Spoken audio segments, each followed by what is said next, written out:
9 dienos, tiek liko iki 21-ojo Klaipėdos pilies džiazo festivalio.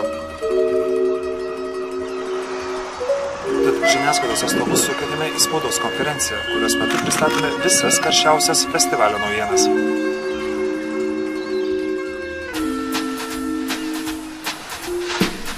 Hello, my love, it's getting cold on this island.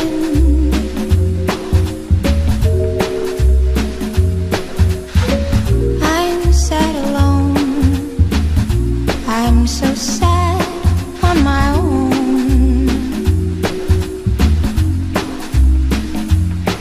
The truth is, we were much too young.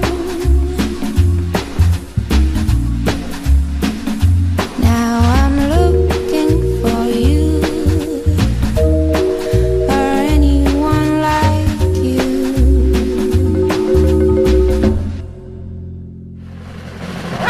Klaipėdos pilies džiazo festivalis birželio 5, 6, 7 dienomis kruizinių laivų terminale.